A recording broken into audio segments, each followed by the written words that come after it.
Dear aspirants, आज के session में हम 10th का यूनिट नंबर 13 इलेक्ट्रोस्टैटिक डिस्कस करेंगे।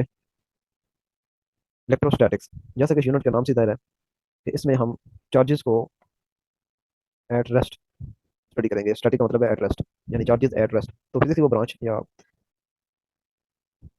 वो शाख जो चार्जेस को रेस्ट पे डील करती है उसे हम इलेक्ट्रोस्टैटिक कहते हैं। और इसके पैरेलल आपके पास जो दूसरी इसकी ब्रांच है जिसमें चार्जेस मोशन में होता है आप उसकी स्टडी करते हैं, उसे आप इलेक्ट्रोडायनामिक्स कहते हैं। प्रोडक्शन ऑफ इलेक्ट्रिक चार्जेस आप कैसे प्रोड्यूस कर सकते हैं। तो किसी बॉडी पे भी, किसी न्यूट्रल बॉडी पे आप चार्ज तीन तरीकों से ला सकते हैं। यहाँ पे मेंशन नहीं है लेकिन मैं बता देता हूँ। पहला है फ्रिक्शन, जिसका आप अमूमन पढ़ते हैं। दूसरा है कंडक्शन, और तीसरा है इंडक्शन। तो ये जो फर्स्ट वाला मेथड है ये हम बहुत ज़्यादा स्टडी करते हैं अमूमन। हम एग्जांपल भी देते हैं कि कॉम्ब को अपने हेयर में आप रब करें तो उस पर चार्ज आ जाता है, और कॉम्ब के थ्रू आप फिर ये छोटे छोटे जो पेपर के पीस हैं इनको आप उठा लेते हैं। तो ये जो कॉम्ब के ऊपर चार्ज आया ये फ्रिक्शन की वजह से आया, रबिंग की वजह से आया। और ये जो चार्ज इंड्यूस होता है ड्यू टू फ्रिक्शन, ये यूजुअली आप कह सकते हैं कि इंसुलेटर मटेरियल, आपके पास कोई इंसुलेटर मटेरियल है उसके ऊपर अगर आप चाहते हैं कि चार्ज आप ले आए तो ये फ्रिक्शन का मेथड इस्तेमाल होता है। बाकी जो कंडक्शन और इंडक्शन है ये जो कंडक्टिंग बॉडीज होती हैं, आप कह लें कंडक्टर्स होते हैं, उनके लिए हम ये यूज़ करते हैं कंडक्शन का मेथड और इंडक्शन का मेथड।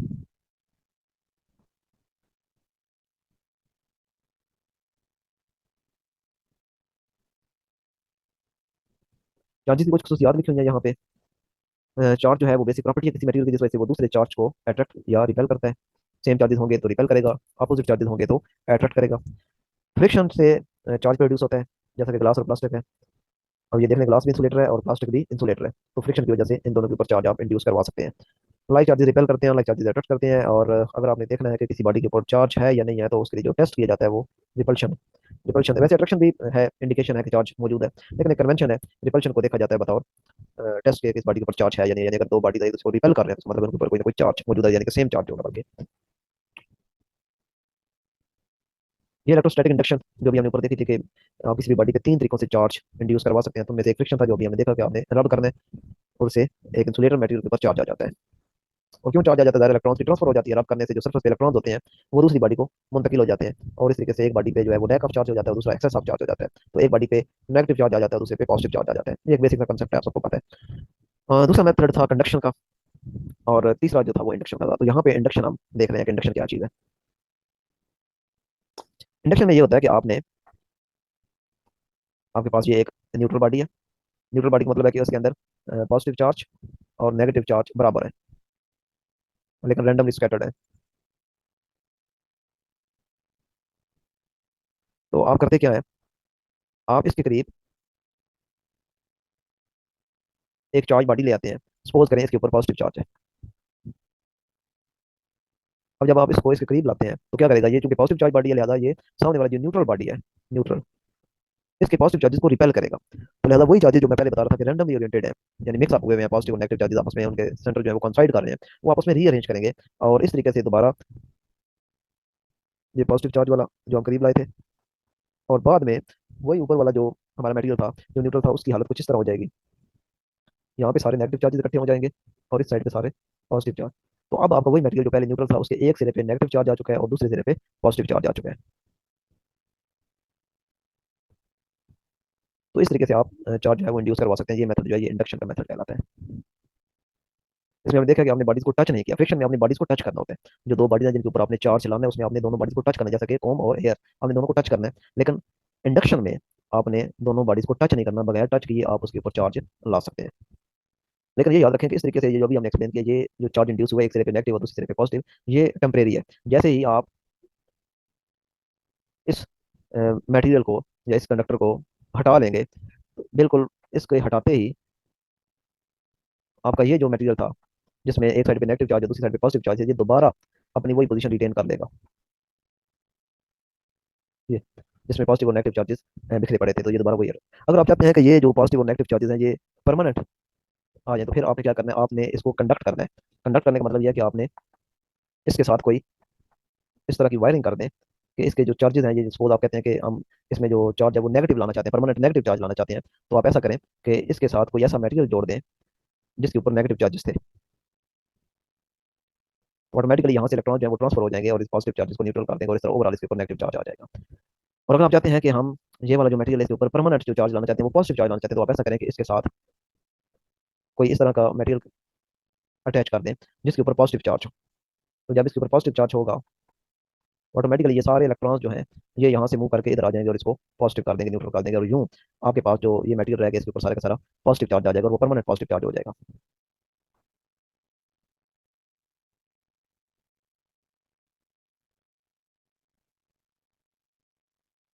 तो कंडक्शन जो है, जो दूसरा मेथड था जिसके थ्रू आप चार्जेस को चार्ज प्रोड्यूस करवा सकते हैं, उसमें यह है कि आपने बॉडी को टच करवाना है, यानी एक पे पॉजिटिव चार्ज है तो उसको आपने टच करवाना है दूसरी बॉडी से, तो उससे जो चार्ज है वो ट्रांसफर हो जाएगा दूसरी बॉडी पर, यूं उसके ऊपर कोई ना कोई चार्ज आ जाएगा।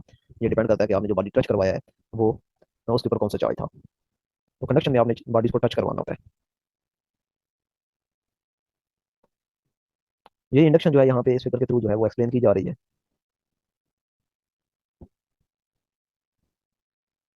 ये देखें दो बॉडीज हैं, दोनों न्यूट्रल है, यानी उनके ऊपर कोई चार्ज नहीं है फिलहाल।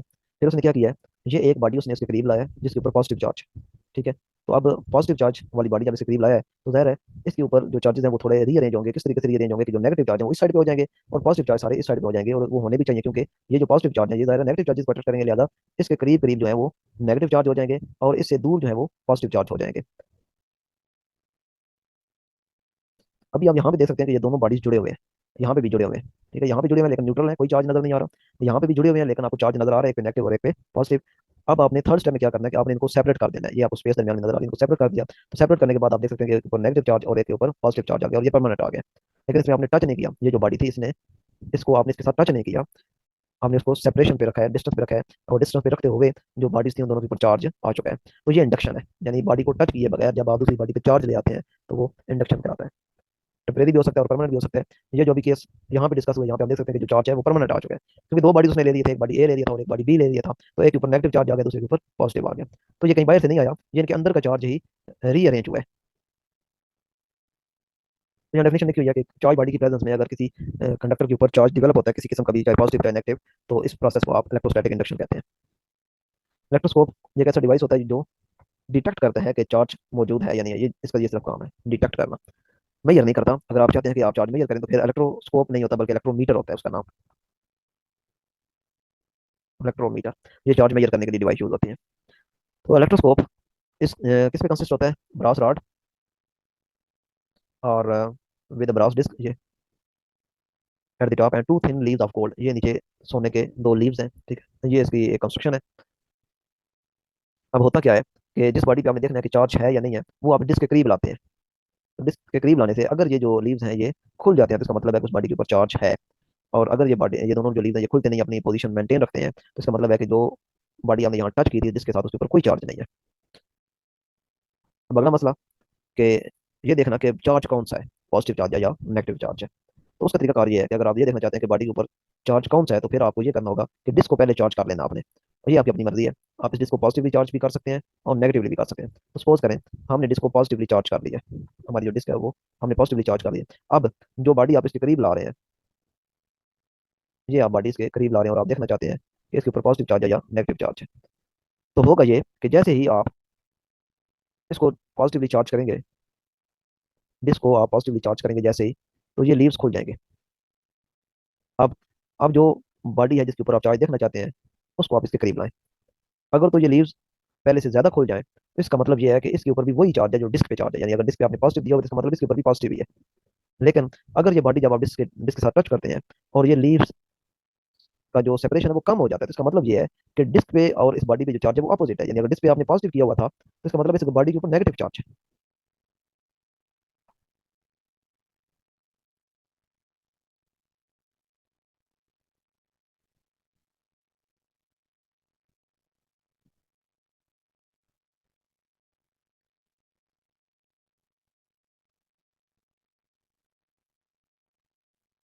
इसके बाद ये है कि आप इस इलेक्ट्रोस्कोप की मदद से ये भी देख सकते हैं कि जो बॉडी आप इसके साथ टच कर रहे हैं, ये वाली बॉडी जो आप टच कर रहे हैं, ये कंडक्टर है या इंसुलेटर है। तो ये कैसे पता चलेगा, आप इस बॉडी को जब टच करते हैं इस डिस्क के साथ तो नीचे जो लीव्स हैं गोल्ड के leaves, if the leaves collapse from their diverge position the body would be a good conductor.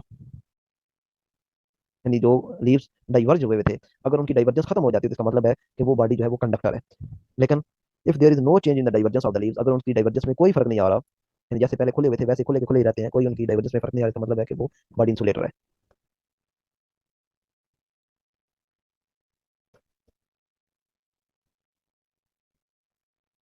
Coulomb का लॉ, ये बिल्कुल मैकेनिक्स में जिस तरह आपने ग्रेविटेशन का लॉ पढ़ा था, बिल्कुल उसके पैरेलल है कूलम लॉ। वो मैसेज के लिए था, दो मैसेज के दरमियान फोर्स ऑफ अट्रैक्शन थी, और ये दो चार्जेस के दरमियान है जो कि फोर्स ऑफ अट्रैक्शन भी हो सकती है और फोर्स ऑफ रिपल्शन भी हो सकती है। ये फर्क है ग्रेविटेशन के लॉ में और कूलम लॉ में। वो सिर्फ और सिर्फ अट्रैक्शन थी, लेकिन यहाँ पे अट्रैक्शन भी हो सकती है और रिपल्शन भी हो सकती है, depend upon the nature of charges.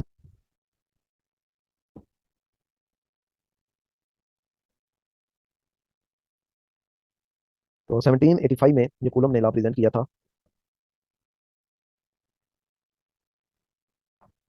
इसकी मैथमेटिकल फॉर्म हमें याद रखनी है, physical to K into Q one into Q two over R square. तो ये जो आर स्क्वायर है डिनोमिनेटर में, यहाँ से पता चलता है कि ये जो फोर्स है ये इनवर्स स्क्वायर लॉ होल्ड करती है। जो भी इस तरह की फोर्सेज हो या जो भी इस तरह के लॉ हो जिसमें डिनोमिनेटर में आर स्क्वायर आ रहा हो, उन्हें हम कहते हैं इनवर्स स्क्वायर लॉ। इसमें जो के है ये कांस्टेंट है, प्रोपोर्शनलिटी कांस्टेंट है, और इसको आप इलेक्ट्रोस्टैटिक कांस्टेंट कहते हैं, प्रोपोर्शनलिटी कांस्टेंट। और इस के की वैल्यू बहुत ज्यादा है, यानी अगर आप इस के को देखें तो इसके की वैल्यू 9 × 10⁻⁹, जबकि ग्रेविटेशन कांस्टेंट का जो जी था वो बहुत कम था, उसकी पावर 6.67 × 10⁻11 थी। यानी कहाँ ये प्लस का 9 और कहाँ वो माइनस का 11। तो दोनों में बहुत ज्यादा डिफरेंस है, very very very much difference. Coulomb law जो है ये पॉइंट चार्जेस के लिए वैलिड है। पॉइंट चार्जेस वो होते हैं जिनका साइज जो है वो बहुत कम होता है as compare to their separation. यानी ये दो चार्जेस हैं, ये दो चार्जेस हैं, अगर इनके दरमियान की सेपरेशन बहुत ज्यादा है तो फिर ये चार्जेस पॉइंट चार्जेस कहलाएंगे। यानी साइज को देखना है आपने सेपरेशन के साथ। यानी एक चार्ज जायद देखने में बेशक बड़ा भी हो सकता है, लेकिन अगर सेपरेशन ज्यादा है तो आपने इसको बतौर पॉइंट चार्ज कंसिडर करना है। तो इस फार्मूले से आप देख सकते हैं कि ये जो इलेक्ट्रोस्टैटिक फोर्स है ये बिल्कुल ग्रेविटेशन फोर्स की तरह म्यूचुअल फोर्स है, और ये भी नॉन कॉन्टैक्ट फोर्स है। यानी इसमें जरूरी नहीं है कि दो चार्जेस आपस में कॉन्टैक्ट में हो तो तभी ये फोर्स एक्सपीरियंस होगी, बल्कि ये दोनों चार्जेस सेपरेशन पे भी होंगे तब भी ये फोर्स एक्सपीरियंस की जा सकती है। तो ये नॉन कॉन्टैक्ट फोर्स है, और इसमें भी आप देखें तो दोनों चार्जेस के प्रोडक्ट के इक्वल है ये, Q1 Q2। इसका मतलब ये है कि दोनों चार्जेस एक दूसरे के ऊपर बराबर फोर्स लगा रहे हैं, यानी ये म्यूचुअल फोर्स है, लेकिन अपोजिट डायरेक्शन में लगा रहे होते हैं, इक्वल बट अपोजिट डायरेक्शन में ये लगा रहे होते हैं। ये बता रहे थे कि ऑन द ड्राई डे, खुश्क दिन में, we walk in the carpeted room and then touch some conductor, we will get a small electric shock, can we tell why does it happen. तो इसकी रीजन ये है कि जब आप उस कारपेट पे चल रहे होते हैं तो फ्रिक्शन की वजह से आपकी बॉडी के ऊपर चार्ज आ जाता है, और जब आप किसी कंडक्टर से हाथ लगाते हैं तो वो चार्ज उस कंडक्टर में मुंतकिल होता है, जिस वजह से आपको शॉक लगता है। ये कूलम के बारे में है कि चार्ज का जो ऐसा यूनिट है वो कूलम है, और एक कूलम जो है वो 6.25 × 10⁻18 इलेक्ट्रॉन की इक्वल होता है, और 1 माइक्रो कूलम के बारे में है वो 10⁻⁻6 कूलम की इक्वल होता है। तो ये आपने जरा आपके असाइनमेंट है, आपने प्रूव करके दिखाना है कि 1 कूलम जो है वो 6.25 × 10⁻18 इलेक्ट्रॉन की इक्वल कैसे होता है। Electric field and electric field intensity, बिल्कुल जिस तरह ग्रेविटेशनल फील्ड थी, यानी वो वाला एरिया जहाँ पे एक मैस जो है वो दूसरे मैस को अट्रैक्ट कर सकता है, वो उसका ग्रेविटेशनल फील्ड कहलाता है। तो बिल्कुल इस तरह एक चार्ज का भी एक इलेक्ट्रिक फील्ड होता है, जिसमें एक चार्ज दूसरे चार्ज पे फोर्स लगा सकता है, या एक चार्ज दूसरे चार्ज की फोर्स को एक्सपीरियंस कर सकता है, तो वो सारा जो फील्ड है वो उसका इलेक्ट्रिक फील्ड कहलाता है। और किसी खास पॉइंट पे जो फोर्स लग रही थी उस चार्ज पे, उसे इलेक्ट्रिक फील्ड इंटेंसिटी कहा जाता है, किसी खास पॉइंट पे, यानी इंटेंसिटी का मतलब किसी खास पॉइंट के साथ है। और दायरा हर पॉइंट पे इलेक्ट्रिक फील्ड इंटेंसिटी अलग होगी। चार्ज के करीब होंगे तो ज्यादा फोर्स लग रही होगी, लिहाजा वहाँ पे इंटेंसिटी ज्यादा होगी, और अगर आप चार्ज से दूर जा रहे हैं तो फिर वहाँ पे फोर्स कम एक्सर्ट हो रही होगी, लिहाजा वहाँ पे इलेक्ट्रिक फील्ड इंटेंसिटी भी कम होगी। तो ये डेफिनेशन दी इलेक्ट्रिक फील्ड की, ये वो रीजन है जिसमें एक चार्ज जो है वो दूसरे चार्ज पे कोई इलेक्ट्रोस्टैटिक फोर्स एक्सर्ट कर सकता है या एक्सपीरियंस कर सकता है। और इलेक्ट्रिक फील्ड इंटेंसिटी जो है ये फोर्स पर यूनिट चार्ज है। तो इसका आसानी से आप यूनिट बना सकते हैं, फोर्स यूनिट न्यूटन, और चार्ज का कूलम तो न्यूटन पर कूलम बनता है इसका यूनिट। इसके अलावा इसका एक और यूनिट दिया वोल्ट पर मीटर, वोल्ट पर मीटर।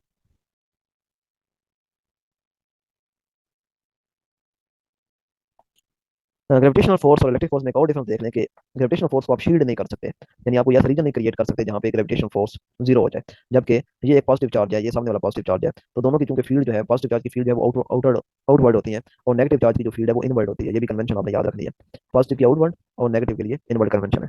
तो अब आप देख सकते हैं कि इसकी भी चूंकि आउटवर्ड है, इसकी भी आउटवर्ड है, तो ये दरमियान वाली जो लाइन यहाँ से निकल रही थी, असूली तौर पर यहाँ से लाइन निकलनी थी, इधर से भी निकलनी थी, यहाँ से भी और इधर से भी लाइन।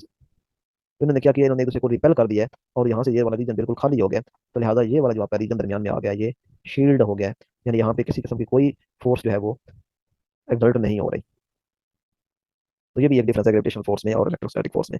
ग्रेविटेशनल फोर्स में, ग्रेविटेशनल फील्ड में आप उस फील्ड को शील्ड नहीं कर सकते, आप ऐसा कोई रीजन क्रिएट नहीं कर सकते जहाँ पे ग्रेविटी ना हो, लेकिन इलेक्ट्रोस्टैटिक फोर्स, इलेक्ट्रोस्टैटिक के केस में आप ऐसा रीजन क्रिएट कर सकते हैं जहाँ पे दो चार्ज एक दूसरे का इफेक्ट फील ना करें। जैसा कि अब यहाँ पे आप कोई चार्ज रख देते हैं, कोई चार्ज क्यों रख देते हैं, तो ये चार्ज बिल्कुल ऐसा फील करेगा जैसे मेरे इर्द गिर्द कोई चार्ज नहीं पड़ा हुआ, यानी ना तो इसका इसके ऊपर कोई इन्फ्लुएंस होगा, ना ही इस चार्ज का कोई इसके ऊपर इन्फ्लुएंस होगा।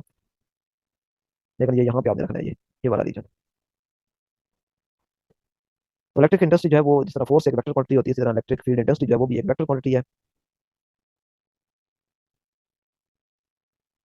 इलेक्ट्रिक फील्ड लाइंस जो है ये कन्वेंशन है, ये कोई रियल चीज नहीं है कि वाकई आपको हकीकत में नजर आएंगी कि चार्ज से ये इलेक्ट्रिक फील्ड लाइंस एमिट हो रही है या इसके अंदर एंटर हो रही है। ये कन्वेंशन है सिर्फ दिखाने के लिए कि पॉजिटिव चार्ज की जो फील्ड लाइंस है वो इनवर्ड है और नेगेटिव के लिए, सॉरी, पॉजिटिव के लिए आउटवर्ड और नेगेटिव के लिए इनवर्ड। इसके अलावा एक और कन्वेंशन ये है कि जहाँ पे फील्ड लाइंस आपस में क्लोज क्लोज होती है, इसका मतलब है वहाँ पे जो फील्ड स्ट्रेंथ है वो ज्यादा है, और जहाँ पे ये फील्ड लाइंस आपस में दूर दूर हो जाती है, सेपरेशन इनके दरमियान बढ़ जाता है, इसका मतलब है यहाँ पे फील्ड स्ट्रेंथ कम हो गई है।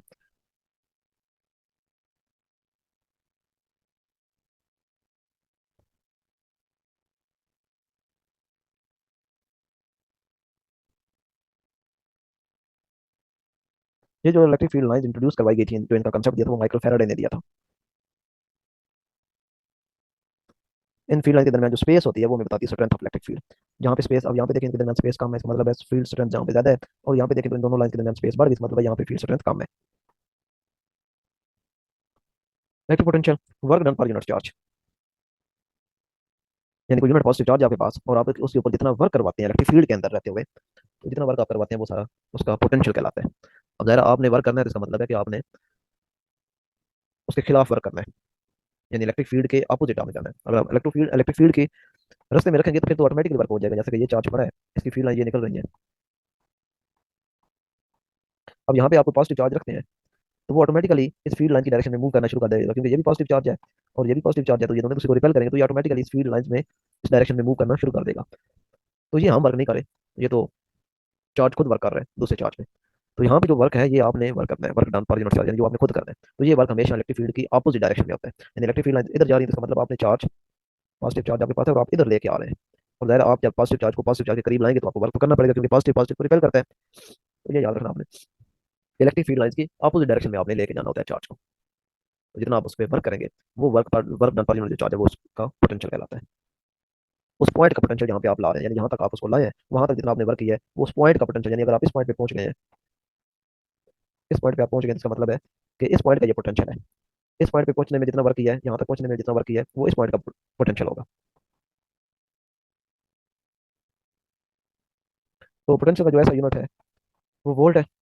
और वोल्ट को आप कैसे डिफाइन करेंगे कि अगर 1 जूल वर्क डन होता है अगेंस्ट द इलेक्ट्रिक फील्ड, ये मैंने भी बताया, इलेक्ट्रिक फील्ड के अगेंस्ट जब आप चार्ज को मूव करवाते हैं और अगर आप 1 जूल वर्क करते हैं in bringing 1 coulomb positive charge from infinity to a point, कहाँ से आपने उस चार्ज को उठाया हुआ था, इन्फिनिटी से उठाया हुआ था, और मूव करवाते करवाते आप चार्ज के करीब लाए हैं, जिस पॉइंट पे आपने उस चार्ज को रखा है उस पॉइंट तक आने में जितना वर्क आप करेंगे वो सारा के सारा कहलाएगा उस पॉइंट का पोटेंशियल जहाँ पे आप पहुंचे।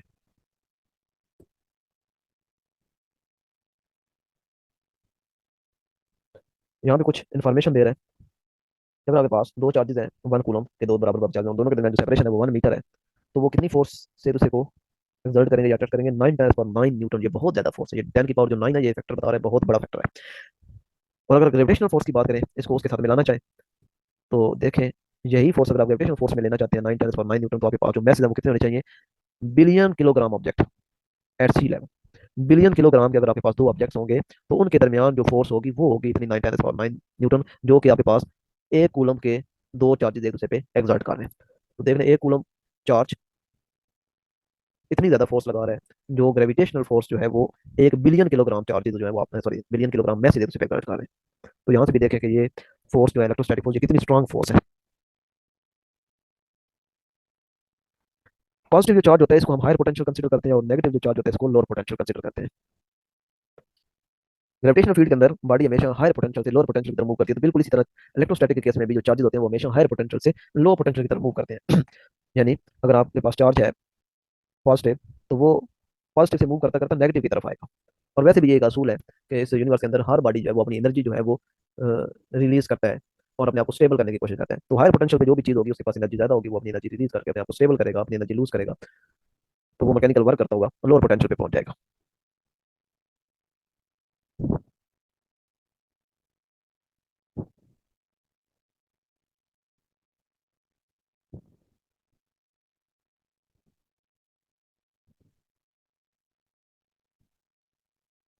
तो ये जब कोई चार्ज मूव करता है, जैसे कि ऊपर एग्जांपल में यहाँ ये ग्राफ में दिखाया गया डायग्राम में, एक चार्ज है जिसको आपने रखा था पॉजिटिव प्लेट के करीब, तो इस पे एक फोर्स लगी, रिपल्शन की फोर्स, और इस चार्ज ने मूव करना शुरू कर दिया टुवर्ड्स लोअर पोटेंशियल, तो ज़्यादा ये वर्क करेगा। लेकिन अब वर्क कौन करवा रहा है? ये जो प्लेट है हाई पोटेंशियल वाली,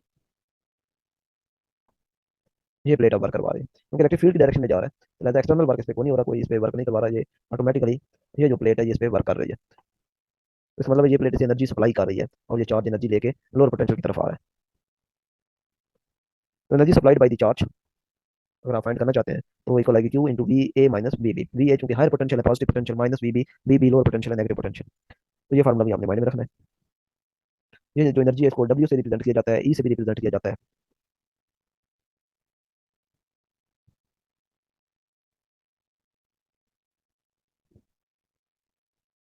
यहाँ पे जो दो तीन लाइनें लिखी हुई हैं, if a positive charge is transferred from a point of lower potential to a point of higher potential, यानी पॉजिटिव चार्ज को आप लोअर पोटेंशियल यानी कि नेगेटिव पोटेंशियल से हायर पोटेंशियल पे लेके आ रहे हैं, यानी पॉजिटिव की तरफ आ रहे हैं, यानी पॉजिटिव चार्ज को पॉजिटिव की तरफ ला रहे हैं। तो इंट्यूटिवली भी आप सोच सकते हैं कि पॉजिटिव चार्ज को जब आप पॉजिटिव की तरफ हिलाएंगे तो आप तो उसके ऊपर वर्क करेंगे, इसका मतलब आप अगेंस्ट फील्ड डायरेक्शन जा रहे हैं। तो जब आप अगेंस्ट जाएंगे तो energy would have to be supplied on it, आपको एनर्जी सप्लाई करनी पड़ेगी।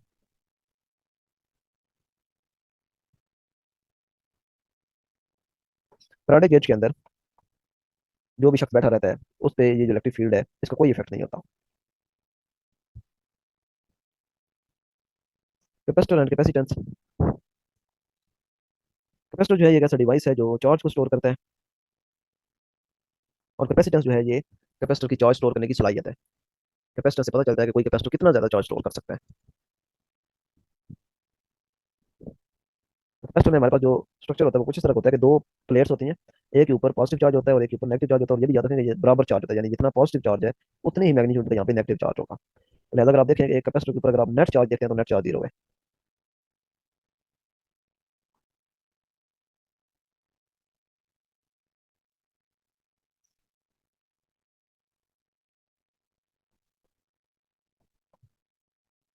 अब प्लेट के ऊपर जो चार्ज स्टोर होता है वो प्रोपोर्शन होता है वोल्टेज के, क्यू प्रोपोर्शन है वी के, यानी वोल्टेज आप ज्यादा सप्लाई करेंगे तो ज्यादा चार्ज स्टोर होना शुरू हो जाएगा। प्रोपोर्शनलिटी कांस्टेंट जो है वो सी आता है जिसे कैपेसिटेंस कहा जाता है। कैपेसिटेंस का यूनिट जो है वो फैराड है। जो फैराड की डेफिनेशन है कि अगर एक कूलम चार्ज आप प्लेट पे स्टोर करवाते हैं और उनके दरमियान पोटेंशियल डिफरेंस 1 वोल्ट है तो इसका मतलब है कि उस प्लेट की जो कैपेसिटेंस है वो 1 फैराड है।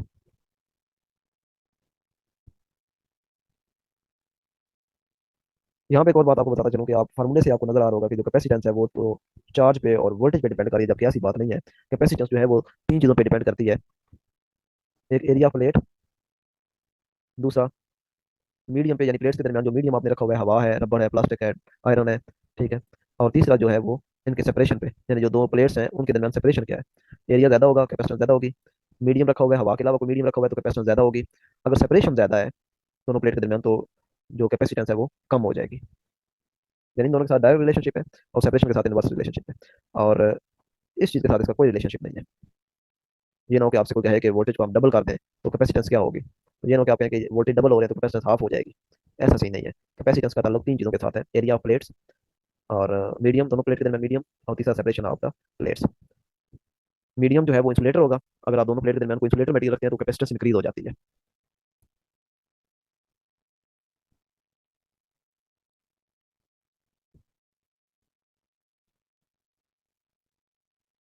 कम्बिनेशन ऑफ कैपेसिटर, कैपेसिटर को आप दो तरीकों से जोड़ सकते हैं, पैरेलल और सीरीज।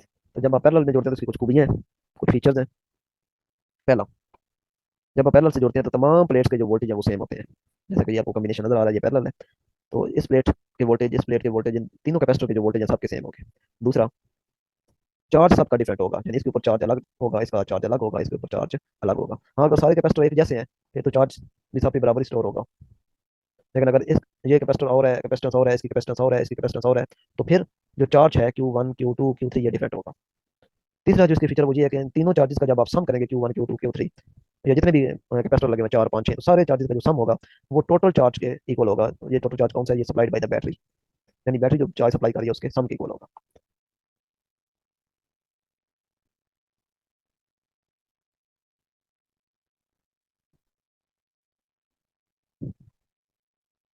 और पैरेलल कैपेसिटर जब कनेक्ट होते हैं तो उनकी अगर आपने इक्विवेलेंट कैपेसिटेंस देखनी है कि यानी कि नेट कैपेसिटेंस क्या है, तो आपने सिंपली ये करना है कि सारी कैपेसिटेंस को आपस में ऐड कर देना आपने। C1 + C2 + C3 + Cn। और यहाँ से साफ नजर आ रहा है कि जो इक्विवेलेंस कैपेसिटेंस है वो ज्यादा है C1 से C2 से C3 से बिल्कुल इसी तरह। जैसे आप एक साइड पे लिखते हैं 10 = 1 + 2 + 3 + 4। ठीक है, तो ये 10 जो है ये इन सबसे ज्यादा है, 1 से भी बड़ा है, 2 से भी बड़ा है, 3 से भी बड़ा है और 4 से भी बड़ा है। तो लिहाजा इक्विवेलेंस जो कैपेसिटेंस है वो इंडिविजुअल कैपेसिटेंस से ज्यादा होती है। कैपेसिटर के अंदर जो एनर्जी स्टोर होती है वो इलेक्ट्रिक फील्ड की फॉर्म में स्टोर होती है। Capacitor store energy in electric field between two plates in the form of electrostatic potential energy. Electric field की फॉर्म में स्टोर होती है या पहले इलेक्ट्रोस्टैटिक पोटेंशियल एनर्जी की फॉर्म में एनर्जी स्टोर होती है कैपेसिटर के दरमियान, कैपेसिटर की प्लेटों के दरमियान। अब कैपेसिटर को जोड़ने का दूसरा तरीका है वो है सीरीज तरीका। सीरीज में आप इस तरीके से जोड़ते हैं, यानी एक कैपेसिटर के आगे दूसरा लगा दिया, दूसरे के आगे तीसरा, तीसरे के आगे चौथा, इस तरीके से। तो इसके भी कुछ फीचर्स हैं वो देखें। पहला ये कि उसके उलट आप चलना है, जो आपने अभी पैरेलल कॉम्बिनेशन पढ़ा था उसके उलट। उसमें हमने पहला ये देखा था कि सबके ऊपर वोल्टेज सेम थे और चार्ज डिफरेंट था। तो यहाँ पे चार्ज सेम होगा, तमाम कैपेसिटर के ऊपर चार्ज सेम होगा और वोल्टेज डिफरेंट होंगे। ये देखें, चार्ज सबका सेम है लेकिन जो पोटेंशियल डिफरेंस है वो सबका डिफरेंट होगा। और जिस तरह उधर हमने देखा था कि तमाम चार्जेस का जो सम था वो बैटरी के सप्लाई करता चार्ज के इक्वल था, बिल्कुल यहाँ पे क्योंकि वोल्टेज डिफरेंट है तो लिहाजा तमाम वोल्टेजेस का जो सम है वो बैटरी के सप्लाई करता वोल्टेज के इक्वल होगा। यानी V1 + V2 + V3 voltage supply by the battery के इक्वल होगा। और जो इसकी नेट कैपेसिटेंस आएगी वो आएगी 1/C equivalence equal to 1/C1 + 1/C2 + 1/C3। तो यहाँ से आपको ये भी नजर आ रहा है कि ये जो सी इक्विवेलेंस है ये लेस है हर इंडिविजुअल कैपेसिटेंस से। यानी जितनी भी आपने कैपेसिटर लगाए हुए थे सबकी कैपेसिटेंस से ये लेस आएगी। सीरीज में हमने देखा था कि सी इक्विवेलेंस हर इंडिविजुअल कैपेसिटर से ग्रेटर थी, लेकिन यहाँ पे हर इंडिविजुअल कैपेसिटर से ये सी इक्विवेलेंस स्मॉलर है। आपने अपने पास से तीन कैपेसिटेंस लेके C1 C2 C3 अपने पास से कैपेसिटेंस लेके प्रूव करना है कि जो इसकी इक्विवेलेंस कैपेसिटेंस आएगी सी इक्विवेलेंस वो लेस है C1 से भी, C2 से भी, C3 से। ये आपकी असाइनमेंट है, जरा वेरीफाई कीजिएगा कि क्या वाकई ये बात दुरुस्त है या नहीं।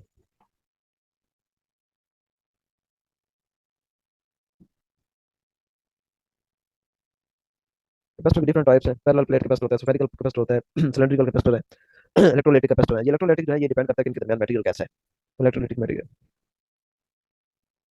इसके अलावा इसकी जो टाइप्स हैं वो कंस्ट्रक्शन की वजह से भी डिफरेंट टाइप्स हैं, और जो इसके अंदर जो डाइलेक्ट्रिक मटेरियल आपने यूज किया होता है इंसुलेटर मटेरियल उसकी नेचर के हिसाब से भी इसकी टाइप्स हैं। कुछ कैपेसिटर फिक्स्ड कैपेसिटर होते हैं, फिक्स मतलब है कि जो जिनके प्लेट्स के दरमियान जो सेपरेशन वो चेंज ना होती हो। और कुछ वेरिएबल कैपेसिटर होते हैं, इसका मतलब है कि उनके दरमियान जो सेपरेशन है, स्पेस है, वो आप चेंज कर सकते हैं, जैसे कि ये आपको नजर आ रहा है, ये वेरिएबल कैपेसिटर है। माइका जो है ये फिक्स कैपेसिटर की एग्जांपल है।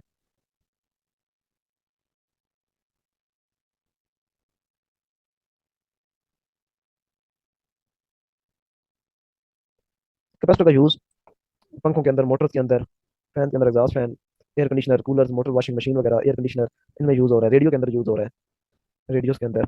ये जो हम ट्यून करते हैं रेडियो को, ट्यून करने का मतलब है कि आप जब आपने क्लियर वॉइस सुननी होती है, नॉइज आ रहा होता है, तो आप उसकी नॉब को घुमा के ट्यून करते हैं और फिर एक जगह पे आप रुक जाते हैं जब आपको क्लियर आवाज आ रही है। तो इसका मतलब ये है कि वो जो आप नॉब घुमा रहे थे क्लियर आवाज सुनने के लिए, वो आप उसकी कैपेसिटेंस चेंज कर रहे थे। रेडियो के अंदर जो सर्किट लगा हुआ था उसकी आपने कैपेसिटेंस चेंज की थी। और जब कैपेसिटेंस चेंज करके एक पॉइंट ऐसा आया जब आपको क्लियर आवाज सुनाई थी, तो वो जो क्लियर आवाज आई थी वो एक्चुअली रेजोनेंस क्रिएट हुई थी। जो रेडियो सर्किट की फ्रीक्वेंसी थी वो और एक्सटर्नल जो इलेक्ट्रोमैग्नेटिक वेव्स आ रही थी जो स्ट्राइक आ रही थी उसके साथ, उनकी फ्रीक्वेंसी आपस में जब मैच हो गई थी तो रेजोनेंस क्रिएट हुई थी और उस वक्त आपको क्लियर साउंड सुनाई थी।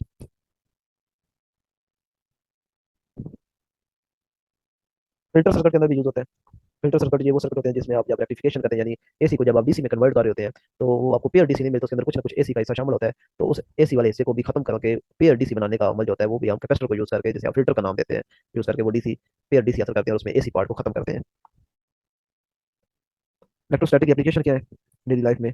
एयर क्लीनर, ये तरक्की याफ्ता ममालिक में जहाँ पे तहजीब जो है वो थोड़ी एडवांस होती है, वहाँ पे कोशिश की जाती है कि जो एटमॉस्फेयर है वो गंदा ना हो, आलूदा ना हो। तो वहाँ चिमनियों के ऊपर मैशेज लगाई जाती हैं, जैसा कि आपको यहाँ डायग्राम में नजर आ रही है। मैशेज लगाई जाती हैं, उस मैश को एक किस्म का चार्ज दिया जाता है और फिर उससे गुजरने वाला जो धुआं होता है, उस धुएं के अंदर जो पार्टिकल्स होते हैं उनके ऊपर दूसरे किस्म का चार्ज होता है। लिहाजा एक पे एक किस्म का चार्ज, दूसरे पे दूसरे किस्म का चार्ज, वो दोनों जब एक दूसरे के करीब आते हैं तो वो सारे के सारे डस्ट पार्टिकल, धुएं के पार्टिकल वहाँ चिमट जाते हैं और सिर्फ साफ हवा जो है वो बह जाती है, या आप कहने लेस पोल्यूटेड एयर जो है वो एटमॉस्फेयर में शामिल होती है। तो अमूमन मैश को पॉजिटिव चार्ज दिया जाता है और जो डस्ट के पार्टिकल्स हैं उनके अंदर रगड़ की वजह से नेगेटिव चार्ज आ जाता है। तो वो जब मैश के पास से गुजरते हैं तो मैश के ऊपर पॉजिटिव चार्ज और उस पार्टिकल के ऊपर नेगेटिव चार्ज दोनों स्टिक हो जाते हैं। और फिर बाद में जब एक खास क्वांटिटी वहाँ पे जमा हो जाती है मैश की, तो उस मैश को उठा के साफ कर लिया जाता है। उसके ऊपर जितना डस्ट पार्टिकल जमे होते हैं उनको सारे वॉश आउट कर दिया जाता है और दोबारा मैश को अटैच कर दिया जाता है, और ये प्रोसेस बार बार रिपीट किया जाता है। और इसका एडवांटेज ये होता है कि आपकी जो एयर है वो लेस पोल्यूटेड होती है। लेकिन हमारे यहाँ क्या किया जाता है, हमारे यहाँ ना तो गाड़ियों के साइलेंसर के आगे कोई इस तरह के सिस्टम है, ना के भट्टों की चिमनियों के आगे कोई इस तरह का, बिल्कुल total pair pair polluted air जो है वो जा रही है, सारे का सारा पेयर धुआं जो है वो एटमॉस्फेयर के अंदर शामिल हो रहा है। किसी किस्म की कोई मैसेज वगैरह, कोई इस तरह इलेक्ट्रोस्टैटिक क्लीनर वहाँ पे इस्तेमाल नहीं किए जाते। यहाँ पे एक इन्फॉर्मेशन है कि जो कैपेसिटर होता है वो डीसी को ब्लॉक करता है और एसी को गुजरने देता है। डीसी फैन, ये आपको पता होना चाहिए, घर में जो यूपीएस आपने लगाया होता है, ये आपको डीसी ही सप्लाई करता है। सॉरी, जो आपके पास बैटरी होती है, इलेक्ट्रोलिटिक बैटरी आपने रखी होती है, एस्टिक बैटरी, वो आपको डीसी देती है। लेकिन क्योंकि आपके अप्लायंसेज होते हैं वो एसी होते हैं, लिहाजा वो जो डब्बा होता है जिसको आप यूपीएस कहते हैं, उसके अंदर इन्वर्टर लगा होता है, वो उस डीसी करंट को कन्वर्ट कर देता है एसी के अंदर, आपके सारी अप्लायंसेज जो है वो एसी पे चलना शुरू हो जाती है। तो वो जो यूपीएस है उसका ये काम भी है कि वो उस बैटरी को चार्ज भी करता है और उस बैटरी से आने वाला डीसी करंट जो है उसको कन्वर्ट कर देता है एसी करंट में, और इस तरीके से आपकी सारी अप्लायंसेज जो है वो वर्क करती है। नेक्स्ट एप्लीकेशन है वो इलेक्ट्रोस्टैटिक पाउडर पेंटिंग है। ये जो कारों को पेंट किया जाता है इसमें भी यही है कि आप कार को पहले पॉजिटिव चार्ज दे देते हैं और फिर स्प्रे गन के थ्रू उसके ऊपर मर्जी का कलर किया जाता है। तो जब इस स्प्रे गन से कलर के ड्रॉप्स निकलते हैं तो वो उसकी दीवारों से रगड़ खा के निकलते हैं और उसके ऊपर इस तरह उन ड्रॉपलेट्स के ऊपर नेगेटिव चार्ज आ जाता है। तो ये नेगेटिव चार्ज इस पॉजिटिव चार्ज के साथ स्टिक हो जाता है और इस तरह एक पक्का पेंट हो जाता है।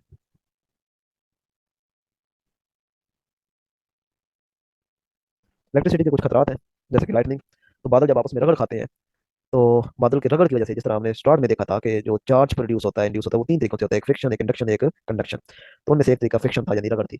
तो बिल्कुल जो बादलों के अंदर एयर ड्रॉपलेट्स होते हैं, छोटे छोटे एयर के कतरे होते हैं, जब तेज हवाएं चलती हैं तो वो तेज हवाओं की वजह से जो एयर ड्रॉपलेट्स होते हैं वो आपस में रगड़ खाते हैं। तो वहाँ पे कोई चंद बाल्टियां पानी की नहीं होती कि चंद कतरे, वहाँ पे टनों के हिसाब से पानी के ड्रॉपलेट्स होते हैं। तो लिहाजा जब तेज हवाएं चलती हैं तो वहाँ पे बहुत ज्यादा चार्ज इंड्यूस होता है फ्रिक्शन की वजह से। इतना ज्यादा चार्ज इंड्यूस होता है कि आपको एक क्लियर आसमान पे गरजती हुई चमक नजर आती है।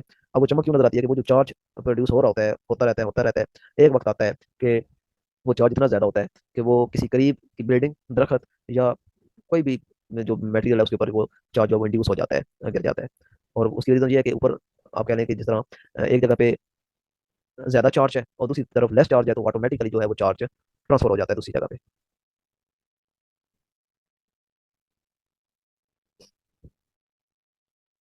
तो ये लाइटनिंग कहलाती है। फायर्स और एक्सप्लोजन। तो स्टैटिक इलेक्ट्रिसिटी से फायर और एक्सप्लोजन धमाके हो सकते हैं। अमूमन आप पेट्रोल पंप पे देखते हैं कि आग लग गई थी, तो उसकी रीजन यही थी कि फ्रिक्शन की वजह से वहाँ पे चार्जेस जो है वो अक्मुलेट हो जाते हैं और जो बाद में आग लगने का खतरा बनते हैं।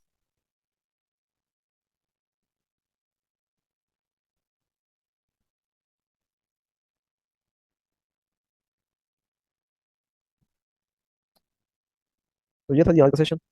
आई होप कि आपने काफी चीजें लर्न की होंगी। आज के लिए इतना ही, इंशाल्लाह नेक्स्ट सेशन में मुलाकात होगी, तब तक के लिए अल्लाह हाफिज़।